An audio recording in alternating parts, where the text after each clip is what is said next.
안녕하세요. 매일 새로운 사연을 전하는 읽어주는 사연 라디오입니다. 구독과 좋아요, 많은 공유 부탁드립니다. 오늘의 사연 시작하겠습니다. 안녕하세요. 저는 20대 가정주부로 결혼한 지는 이제 2달 되었어요. 자기 부모까지 속이는 남편을 더는 믿을 수가 없어서 헤어지기로 결심했어요. 인천 시내에서 닭강정 집을 하시는 친정 부모님은 한 곳에서 오래 장사하신 덕에 단골 손님도 많고 평판도 좋습니다. 고등학교를 졸업한 후에는 부모님 밑에서 본격적으로 장사를 배우기 시작했어요. 당연히 부모님은 제가 일을 배우는 것보다 대학을 가길 원하셨지만 그때만 해도 공부도 잘 못하고 대학의 뜻도 없어 부모님 가게에 남았습니다. 저는 저희 부모님의 닭강정에 굉장한 자부심이 있었기 때문에 일을 배우는 게 너무 즐겁고 보람찼어요. 그리고 제 나이 24살이 되었을 때 부모님께서 제 앞으로 서울에 가게를 하나 내주셨습니다. 처음으로 내는 2호점이니 잘해보라고 하시면서요. 다행히 부모님 덕분에 가게는 비교적 쉽게 자리 잡더라고요. 동네 사람들도 젊은 여자 혼자서 닭강정을 판다고 하니 신기해하기도 하고 대단해하는 것 같았네요. 그리고 남편은 그런 동네 사람들 중 한 사람이었어요. 주로 남편은 금요일 저녁에 혼술 안주로 즐긴다며 왔었어요. 동네에 워낙 젊은 부부가 많아서 당연히 유부남이지 않겠나 생각했는데 몇 마디 나눠보니 혼자더라고요.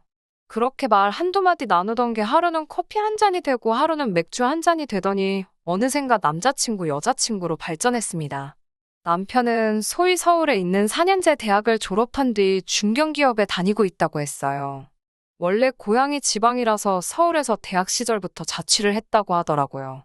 그런 이야기를 들으니 남일 같지 않더라고요.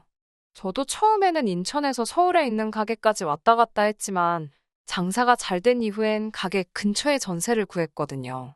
아무래도 둘이 가까이 살고 하다 보니 의지도 많이 하게 되었어요. 그러다 1년쯤 지나고 남편이 저에게 결혼하자고 하더라고요. 당시 남편은 32, 저는 28이었어요. 친정 부모님은 제가 벌써 시집 간다고 한다며 아쉬워하셨지만 또 스스로 제 짝을 찾았으니 얼마나 기특하냐며 결국엔 승낙해 주셨어요. 저희 친정 부모님은 이미 노후 준비도 다 되어 있으시고 모아둔 재산도 좀 있으셨기 때문에 남편의 집안이나 형편은 크게 염두에 두지 않으셨던 것 같아요. 결혼 이야기가 나오면서 현실적인 이야기를 안 할 수가 없더라고요. 연애를 하면서 이미 어느 정도는 짐작하고 있었지만 남편은 생각보다 훨씬 어려운 환경에서 자랐더라고요. 남편이 10대일 때 시아버지가 뇌졸중으로 쓰러지셨는데 그 이후로 계속 휠체어 생활을 하게 되셨다고 해요. 그래서 시어머니가 거의 집안의 가장 역할을 도맡아 하셨다고 해요. 저희 부모님도 두 분 다 장사하시면 힘들게 저를 키우셨지만 그래도 저희 부모님은 본인 가게였고 두 분이 함께 쉬었으니 시어머니에 비할 수 없겠다 싶었어요. 그래서 마음속으로 결혼하면 정말 딸처럼 잘해드려야지 생각했어요. 아무튼 남편의 상황이 이렇다 보니 남편은 모아둔 돈도 많지 않더라고요. 저는 이미 장사를 하며 모아둔 돈도 있었고 전세 보증금도 있어서 소위 시집갈 미처는 준비되어 있었고요. 그러다 보니 결혼식뿐만 아니라 많은 부분에서 조금씩 의견 충돌이 발생하기 시작했어요. 저는 인생의 처음이자 한 번뿐인 이벤트이니 조금 신경 써서 하고 싶었거든요. 하지만 남편은 매번 이거 어디서 하면 더 싸다던데 이거 꼭 해야 되는 거냐라는 식으로 걸고 넘어지더라고요. 하지만 그때만 해도 소위 사랑에 눈이 멀었었는지 그런 점이 단점으로 보이지 않고 오히려 절약정신이 투철한 생활력 있는 남자로 보였어요. 실제로 남편이 술, 담배도 안 하고 생활도 굉장히 규칙적인 사람이었으니까 제 눈엔 정말 이상적인 남편감으로 보였던 것도 사실이고요. 그리고 이런 남편의 성격이 저희 결혼의 파국의 직접적인 원인이 된 건 아니에요. 정확히 말하자면 남편이 정말 이런 성격의 사람이었다면 헤어지지 않았을 거예요. 지금 돌이켜 생각해보면 종종 남편은 이상한 모습을 보였어요. 제가 생활력이라고 생각했던 것도 오해나 마찬가지였어요. 시댁에 처음 인사를 하러 가게 됐을 때 제가 첫 만남인데 뭘 사가면 좋을까 정말 고민을 많이 하고 남편한테도 몇 번을 물어봤거든요. 그러자 남편이 처음엔 좀 주저하는 듯 하더니 저에게 그럼 시댁 앞에 위치한 슈퍼에서 과일을 사오라고 정해주더라고요. 저는 솔직히 그때만 해도 남편의 의도를 정확히 파악하지 못했기 때문에 단순히 시모가 과일을 좋아하시는구나 생각하고 백화점에서 예쁘게 포장된 싱싱한 과일로 골라서 사갔습니다. 차로 운전해서 3시간쯤 걸려 도착한 시댁은 동네에서 흔히 불법한 빌라였어요. 남편도 서울에서 생활하고 있으니 시댁에는 편찮으신 시아버지와 시모 그리고 남편보다 6살 많은 시집안간 시누 셋이서 살고 있었어요. 제가 과일을 들고 들어가자 시모가 저를 반갑게 맞아주셨어요. 다들 시어머니는 어렵고 무서운 존재라고 해서 긴장을 많이 했는데 따뜻한 환영을 해주시니 한시름 놓을 수 있었습니다. 신우는 선약이 있다고 이미 집을 비운 상태라 만나지 못했고 편찮으신 시아버지와 시모 그리고 남편과 저 넷이서 이런저런 이야기를 나눴어요. 시모께서 미처 시간이 없어 요리는 못했다고 하셔서 중화요리를 시켜 먹었고요. 분위기 자체도 나쁘지 않았기에 기분 좋게 집에 돌아왔지요. 그런데 이튿날 오후 회사에서 일을 하고 있는데 남편으로부터 전화가 왔어요. 그러더니 어제 사온 과일 혹시 어디서 산 거냐며 현찰로 산 거 맞냐고 묻더라고요. 그래서 제가 그거 회사 근처 백화점에서 카드로 샀는데 왜 그러냐고 하니까 남편이 엄청나게 당황한 목소리로 알겠다며 전화를 끊더라고요. 처음엔 참 이상한 질문이네라고 가볍게 생각했는데 곰곰이 생각할수록 진짜 이상한 질문이더라고요. 그래서 퇴근길에 다시 남편에게 전화를 걸었어요. 남편에게 아까 그런 건 왜 물어봤냐고 그러니까 아니 시모가 과일을 안 좋아해서 필요한 걸로 바꾸려고 했다는 거예요. 그래서 일부러 가게도 알려준 거라며 말끝을 흐리는 남편의 이야기를 듣고 있으니 묘하게 기분이 별로더라고요. 과일을 사올에서 기껏 좋고 싱싱한 걸로 골라갔더니 과일을 안 좋아해서 생필품으로 바꾸려고 했다는 게 이상하잖아요. 괜히 제 성의와 정성이 무시당한 것 같았습니다. 그래서 이 일을 친정 어머니에게 털어놓으니 친정 어머니도 좀 이상하긴 한데 그래도 버리는 것보단 낫지 않냐며 얼마나 힘들면 그러셨겠냐고 그냥 더 따지지 말고 모르는 척 넘어가라 하시더군요. 그렇게 일이 일단락되고 얼마 지나지 않았을 무렵 신혼집을 알아보기 시작했어요. 그런데 제가 모은 돈 1억 3천에 남편이 모은 돈 2천을 더해봤자 구할 수 있는 전세는 서울 하늘 아래는 없더라고요. 그 돈으로 결혼식도 혼수도 다 해결하려고 하니 너무 빠듯했어요. 머리털이 다 빠질 만큼 고민을 거듭하고 있는데 남편이 그러면 자기가 제가 사는 전세집에 들어와서 살면 어떻겠냐고 묻더라고요.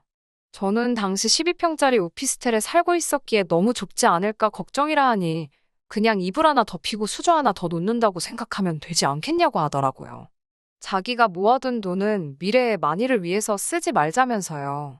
친정 부모님이 이 이야기를 들으시곤 그럴 게 아니라 도와줄 테니 그래도 집다운 집을 얻어서 살라고 말씀하시더라고요.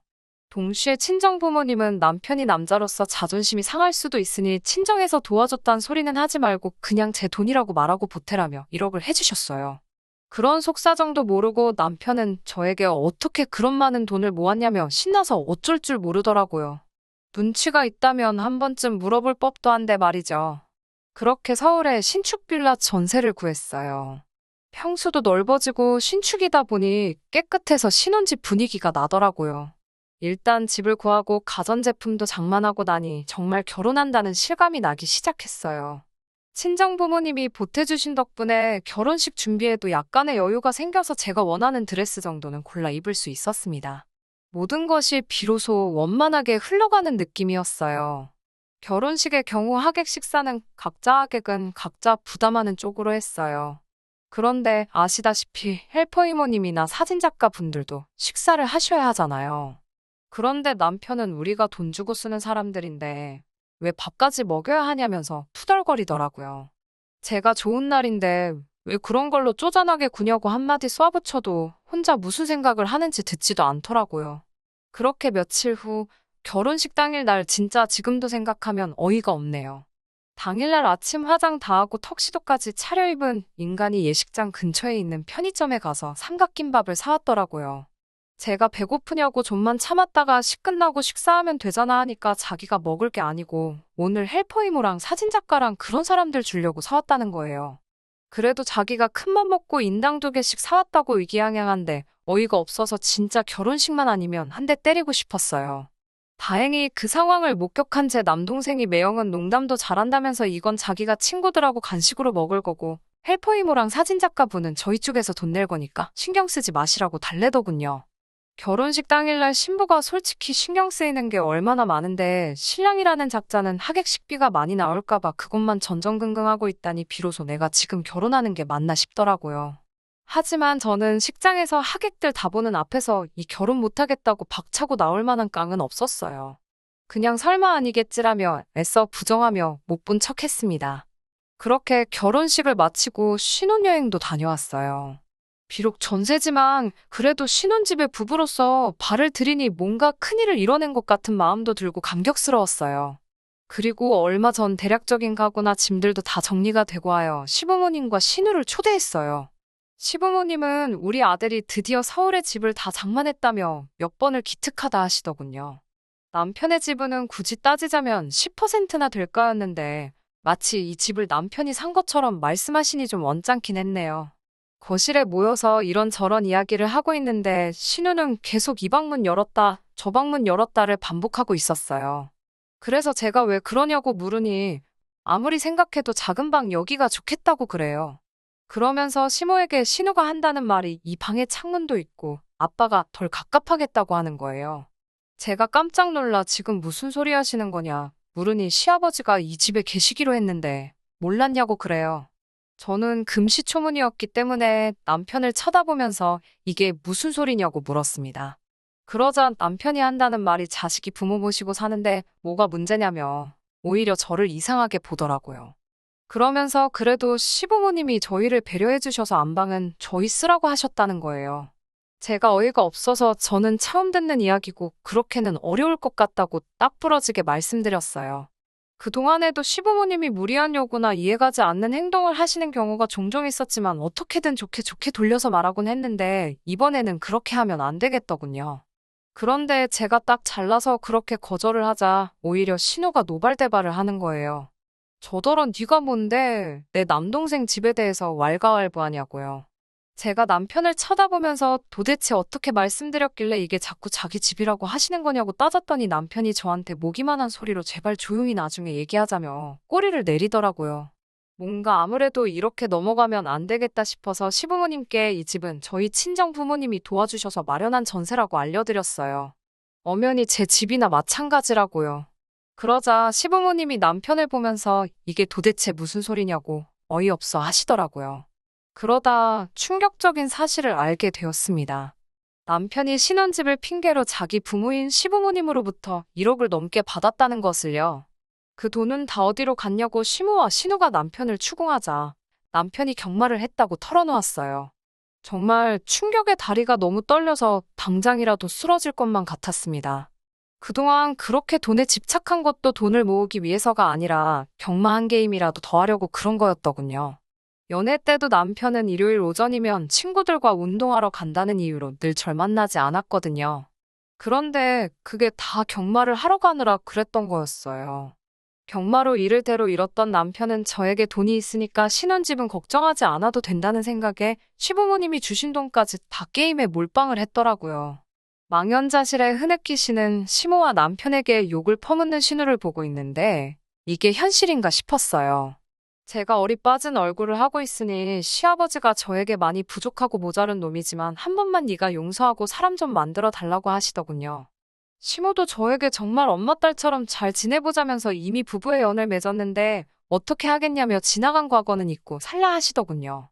그런데 시부모님이 오히려 이렇게 저에게 말씀하시니 정신이 번쩍 들었습니다. 우리 부모님이 저를 어떻게 키우셨는데 이런 똥통 구렁텅이에 빠질 수는 없었어요. 저는 두 분을 냉정하리만큼 밀어내고는 다들 제 집에서 나가달라고 했어요. 신우는 저더러 본색을 드러내는 거냐며 누구보다 가족끼리 똘똘 뭉쳐야 되는 순간에 너 이럴 수 있냐고 너무하다며 엉엉 울더라고요.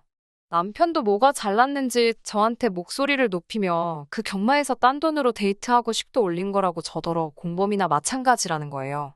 제 입장에서는 오히려 저렇게 적반하장으로 나와주니 마음 정리가 얼마나 쉽던지요. 저는 남동생에게 전화를 걸어 얼른 집으로 와달라고 했어요. 제 목소리에서 다급함을 느꼈는지 남동생이 친정 아버지까지 대동해서 1시간도 안 되어 와주었습니다. 저희 친정 아버지나 남동생 둘 다 운동을 해서 체격이 좋거든요.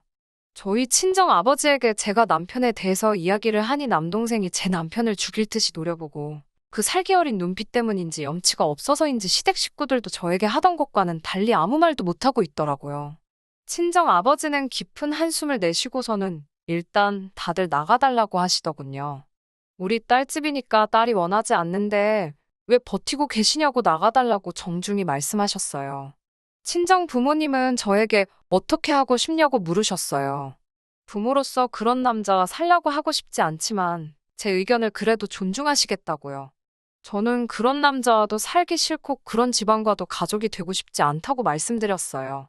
친정 부모님은 여자가 능력이 있으면 한 번 갔다 오는 건 아무 흠도 되지 않는다며 저를 응원해 주셨습니다. 결국 저는 남편에게 그만 헤어지자고 했어요. 그러자 남편이 그 2천만 원을 들먹이며 개거품을 물더라고요. 그래서 제가 2천만 원 같은 소리 하고 있다고. 마음 같아서는 소송 걸어서 평생 나한테 위자료 뱉어내게 만들어주고 싶은데 어차피 그 돈 너한테 있어봐야 또 경마나 노름 같은 거에서 홀랑 날려먹을 테고 위자료 제때 못 받으면 나만 스트레스 받을 게 뻔하니 눈 감아주는 거라고요. 정 그 2천만 원이 필요하면 돌려줄 테니 어디 한 번 평생 나한테 위자료 줘볼래? 라고 말하니 방금까지 개거품을 물면서 자기 돈 내놓으라고 발광을 하던 남편이 꿀먹은 벙어리 마냥 조용해지더라고요.